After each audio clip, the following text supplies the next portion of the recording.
Jehan. Anichat. Est-ce que tu pourrais nous dire en quelques mots, te présenter en tant qu'homme et en tant qu'artiste, si tant est qu'il soit possible de faire la différence entre les deux? Moi, je crois qu'on ne peut pas faire la différence entre les deux. Je crois que l'artiste, au moins l'artiste, si on est ici, c'est parce que c'est l'artiste qui peut-être vous intéresse. Mais en ce qui me concerne, il est le reflet de l'homme, de mon histoire, de toute cette histoire-là. C'est pour ça d'ailleurs qu'il n'y a pas d'école d'artiste, parce que s'il y avait des recettes de cuisine, pour devenir artiste, ça se saurait. Et il y en aurait tous les jours, quoi. Donc les écoles, ça marche pas trop, quoi. Ça marche pas trop parce qu'on est le produit de toute une histoire, de ses angoisses, de ses peurs, de son courage aussi, de son histoire. Et elle est toujours unique, quoi. Elle est toujours unique. Alors, on apprend des choses en vieillissant, on apprend qu'il ne faut pas faire ceci. On n'apprend pas trop ce qu'il faut faire, on apprend surtout à ce qu'il ne faut pas faire. Mais des fois, ça marche, on arrive à savoir à peu près, quand on a mon âge, ce qu'il ne faut pas trop faire. Voilà. Et donc, oui, je suis mon histoire, je suis né dans le Comminges d'un père évadé d'Allemagne en 1941 et puis d'une mère qui est ancrée dans la culture pyrénéenne avec une ferme là-bas et tout. Et voilà, je suis né là après-guerre. Je suis confronté à la langue, mais par les grands-parents, comme tout le monde, qui en ont pris plein la figure à l'école parce qu'il ne fallait pas parler leur langue. Certains, on leur faisait bouffer du savon pour qu'ils évitent de parler en gascon. Voilà, donc moi, on ne me parle pas. Je connais quelques expressions comme ça. Et puis, je vais à l'école républicaine. Et à l'école républicaine, quand on rentre, il faut mettre toute sa culture locale au porte-manteau avant de pouvoir rentrer, quoi. Et je ne regrette pas du tout parce que je trouve que la République, c'est quelque chose d'extraordinaire. Et je suis un pur produit, moi, de l'ascenseur républicain. C'est-à-dire étant d'un milieu très modeste, j'ai réussi à être professeur de mathématiques et mon père était très fier que ses 3 enfants aient eu le baccalauréat et parce que lui il n'avait rien. Et puis voilà, je suis un pur produit des 30 glorieuses de cet ascenseur républicain et que je ne renierai jamais parce qu'il m'a apporté tellement de choses. Mais enfin, c'est la République qui faisait bouffer du savon à ma grand-mère quand même. Donc il y a cette dualité entre la reconnaissance et puis la résistance à ça. Et il y a toujours cette dualité. Moi, je suis resté farouchement républicain et farouchement aussi anti-jacobin et contre le jacobinisme qui, pour moi, est l'expression du colonialisme intérieur. Voilà, c'est le colonialisme intérieur. Donc, pour employer des mots anismes qui font bien. Mais voilà, et donc, je me retrouve donc prof de maths à 22 ans avec un enfant et une femme nommée prof de maths aussi à la Citadelle à Saint-Jean-Pied-de-Port, donc en plein Pays Basque. Et puis, je me retrouve un jour dans la salle d'attente du docteur Anderson, qui était médecin à Saint-Jean-Pied-de-Port, qui était un ami d'Etchemendy Laralde d'ailleurs. Voilà. Et puis, il n'y a que des Basques dans la salle d'attente. Et là, ça parle basque de partout. Et puis ça diminue parce que les patients y rentrent. Et puis, il n'y a plus qu'un vieux à la fin qui me parle en basque. Et moi, je ne comprends rien. Et je lui dis, excusez-moi, je ne comprends pas le basque. Et il me dit, mais vous êtes quoi, vous, alors? Et là, je me suis demandé, j'étais quoi, moi?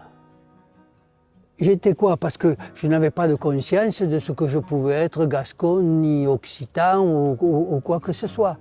Et le fait d'être dans ce milieu qui ne m'était d'ailleurs pas du tout hostile, dans un milieu basque, et c'est comme le poisson quand il est dans l'eau. Quand il est dans l'eau, il ne s'aperçoit pas qu'il est dans l'eau. Si tu l'enlèves de l'eau, il y a quelque chose qui lui manque. Et là, de me trouver dans une culture complètement différente au Pays Basque, ça me renvoie, moi, à la glace et le miroir, mais qu'est-ce que tu es, toi? Et donc, je commence à écouter des chanteurs comme Claude Marty, comme Patrick et tout ça, qui chantaient en occitan.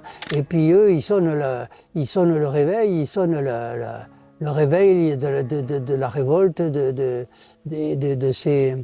tout ce mouvement des années 70, où il y a eu héritier de 68 d'ailleurs, et qui a sonné les minorités, les régions, enfin, tout ce qui s'est passé à ce moment-là. Et moi j'ai été à 22 ans, partie prenante de ça, et j'ai commencé, comme les saumons, à remonter la rivière et aller voir du côté de qui j'étais, qu'est-ce qui s'était passé, pourquoi moi je ne savais pas.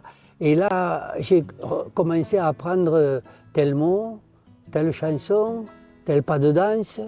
Et à chaque fois que j'apprenais quelque chose, je me sentais immensément plus riche. Et c'était aussi une forme de résistance à tout ce jacobinisme. Et en plus, surtout, et je vais citer un titre de chanson que j'avais écrit, c'est « On est tous du pays de ceux qui nous ont aimés ». C'est-à-dire que tous les gens qui m'avaient aimé, moi, c'est-à-dire ceux qui me donnaient une tablette de chocolat le lundi ou 6 œufs pour partir à l'école ou un carton de châtaigne ou quelque chose comme ça, tous ces gens qui m'avaient aimé, eux, quelque part, ils avaient une culture, ils avaient tout ça, et moi, ça m'a permis de me rapprocher d'eux. Quelque part, moi, je partais aller étudier, et je crois que toutes les chansons que j'ai écrites, ça a toujours été pour rester en contact avec eux, c'était comme des cartes postales que je leur écrivais. Qu'est-ce que dans ta vie, durant toute ta vie, ta langue et ta culture t'a apporté? Tout. Enfin, ce combat-là, pour autant que ce soit un combat, je ne sais pas, c'était peut-être un combat, mais moi, il m'a apporté la paix. La paix dans la résistance, dans une certaine révolte. Il m'a apporté une paix intérieure et, comment dire, je suis fier, au bout de 52 ans de concerts, de pouvoir dire que dans les milliers de concerts que j'ai fait depuis 52 ans, jamais je n'ai vu un coup de poing, jamais je n'ai vu une bagarre, jamais je n'ai vu un incident. Les gens viennent avec les grands-parents, les parents, les enfants. Des fois, c'est les enfants qui amènent les parents, des fois, c'est les parents qui amènent les enfants ou qui veulent leur faire découvrir. Et les gens viennent pour cette verticalité, quoi, je veux dire.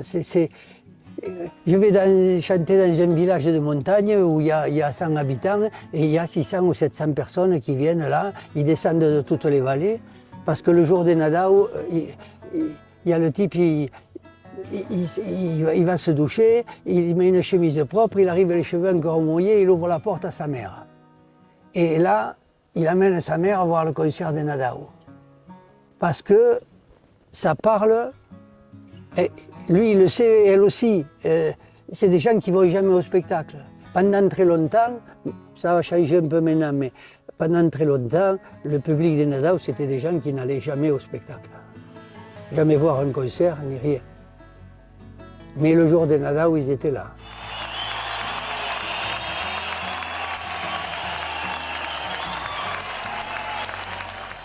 Alors c'est un immense privilège je sais un peu ce que ça cache. Maintenant, l'importance que ça peut avoir dans cette verticalité de ses parents, de ses grands-parents, et d'être pacifié par la vie, la mort, la disparition, la transmission, prendre une pierre de derrière, la mettre devant et l'autre. Et tout ça, donc, c'est des grandes ambitions, mais je crois que c'est ça quand même. Je reçois beaucoup de témoignages de gens dans les événements graves de leur vie, gais ou tristes d'ailleurs, mais où il y a une chanson des Nadao qui passe toujours. Tu parlais de transmission. Il y aura l'après-Nadao, il y a les décennies à venir, et la place du gascon, de la langue, de la culture gasconne. On ne peut pas dire qu'on est, en tant que basque, en tant que gascon, extrêmement optimiste quant à l'avenir de nos langues et cultures. Qu'est-ce que tu as envie de dire aux gens qui sont, j'allais dire, en capacité de permettre à ces langues et à ces cultures de continuer leur existence, leur simple existence? Je pense aux parents, je pense aux jeunes, je pense aux gens qui ont des responsabilités politiques. Qu'est-ce que tu as envie de dire au travers de ton expérience d'homme, d'artiste? Il y a l'avenir. Comment ça peut se préparer? L'avenir, il y a deux choses. Il y a qui sont liées. Il y a un article d'un journaliste qui s'appelait Morval Lebesque dans le Canard enchaîné dans les années 70 qui avait intitulé son article, et ça a fait le titre d'une chanson de Trian, en suivant du groupe breton Trian, qui disait, et le titre de l'article s'appelait « La découverte ou l'ignorance ». Et Morval Lebesque disait que lui ne parlait pas le breton, qu'il était d'un endroit où on parlait assez peu le breton, mais qu'il se sentait breton jusqu'au bout des ongles, et que c'était à chacun de savoir demain la découverte ou l'ignorance. S'il découvrirait qu'il était breton ou s'il ignorerait qu'il était breton. Et d'ailleurs, ce qui prouvait qu'on pouvait se sentir breton en n'étant pas de Bretagne, et que c'était ouvert, parce que c'était aussi un choix. C'était aussi une culture choisie, une appartenance, ça ne fermait pas la porte, c'était pas une identité ni de sang, c'était une identité choisie. Et moi je trouvais ça que c'était formidable. Et donc à chacun demain la découverte ou l'ignorance. Et il disait que tant qu'il y aurait un breton pour se sentir breton, la Bretagne existerait. J'ai toujours gardé ça. Et après, finalement, pour que les gens aient le choix, il faut qu'il y en ait qui transmettent. Et donc il y a la transmission. Et je ne suis pas à la place des gens, moi, pour leur dire ce qu'il faut faire, tout ça. C'est ça que j'ai appris en 52 ans de chanson, c'est qu'on ne peut pas changer le monde avec un micro sourd. On a un micro, on va chanter et les gens en prennent ce qu'ils ont à prendre. Et on n'est pas maître de ça, et tant mieux. Je veux dire que, moi je dis, moi c'est ça. On partage, on chante ensemble, et vous en faites ce que vous voulez. Je ne suis pas là pour vous dire il faut faire ceci ou il faut faire cela. J'ai abandonné ça depuis bien longtemps parce que d'abord ça ne marche pas. Et on n'est pas là pour ça. Enfin, moi je ne suis pas là pour ça. Et moi je ne donne pas des réponses. Je pose des questions simplement. Et je sais qu'il y a des gens, quand ils sortent du concert où ils ont chanté une chanson avec des mots en gascon, ça sonne en eux, ça résonne, et ils en font ce qu'ils ont à en faire, mais je ne suis pas là pour dire ce qu'il faut en faire. Moi, je pose simplement des questions et je suis qu'un témoin, un témoignage à un moment donné sur les mots d'une langue, sur une culture, sur une façon d'être, voilà, et une fierté aussi. Le plus grand compliment que j'ai reçu, c'était un vieux à côté de Mont-de-Marsan qui, à la fin du spectacle, est venu me voir et m'a dit « Merci, vous nous avez rendu l'honneur ». Rien que d'avoir chanté dans cette langue qui avait été tant méprisée pour lui. Alors, quelque part, c'est grave ça. Enfin, moi, je l'ai senti comme étant quelque chose de grave qu'il me disait, parce qu'il y avait tout le respect dedans, il y avait tout le... Et je trouve que quelque part c'est un grand honneur de servir ce genre de choses. Je crois que c'est pour ça que les gens y viennent aussi pour... Je crois que les grandes révoltes du monde ne viennent pas forcément de l'exploitation capitaliste où l'homme parle. Je crois que les grandes révoltes, quand il y en a, elles viennent des humiliations.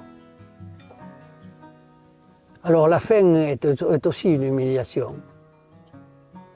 Mais une fierté, c'est souvent tout ce qui reste à l'homme quand il est dans le dénuement le plus absolu, mais il lui reste quand même... Et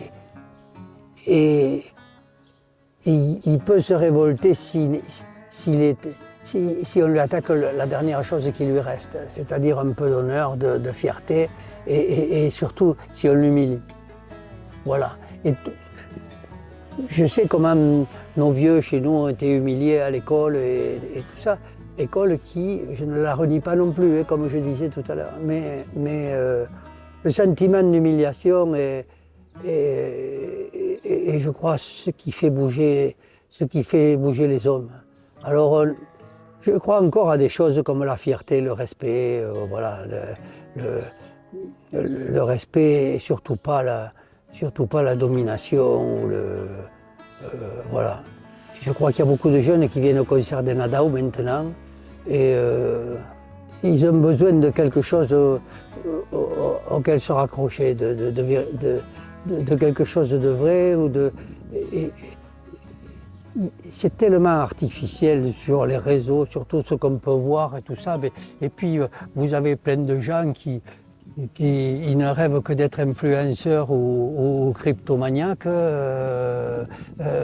voilà, de gagner de l'argent en ne faisant rien et tout ça. Mais c'est du vent tout ça, donc et du vent il y en a, hein, je veux dire, il y a de plus en plus de managers, je me suis en train de me faire des amis là, il y a de plus en plus de managers, de chargés de communication, de chargés d'événementiel, chez nous on appelle ça les brassejaires, c'est ceux qui font aller les bras en faisant du vent, et il y a de plus en plus de ces métiers-là. Je vois qu'il y a de moins en moins de gens pour travailler à l'EHPAD ou pour travailler à l'hôpital, pour travailler. Et je regarde ça avec beaucoup de curiosité, d'appréhension. Voilà. Je sais que je ne peux pas changer le monde, moi. J'essaie simplement, à mon âge, d'en comprendre une petite partie, ce qui m'occupe déjà pas mal de temps. Un dernier mot. Et j'aimerais bien que vous le disiez dans votre langue. Si vous aviez un enfant devant vous, un jeune, qui ne sait pas s'il va aller à Calandrette, s'il a le choix entre Calandrette, d'autres systèmes scolaires, et lui titille la langue de ses parents ou de ses grands-parents, votre langue, qu'est-ce que vous lui diriez en quelques mots? Ce qui est dit aux meus arrehis, c'est-à-dire tous les meus arrehis qui sont nés à la Calandreta. Que naixeis, chez arrehis qui sont nés à la Calandreta. Et donc, qui ont permis d'apprendre les cantos, d'apprendre les danses, de discuter avec papi, et tout à coup. Et quand cau carrer, surtout, quand cau carrer qui n'en parlent les autres, qu'ils ont quelque chose que les autres n'ont pas. Merci beaucoup. Merci, du fond du cœur.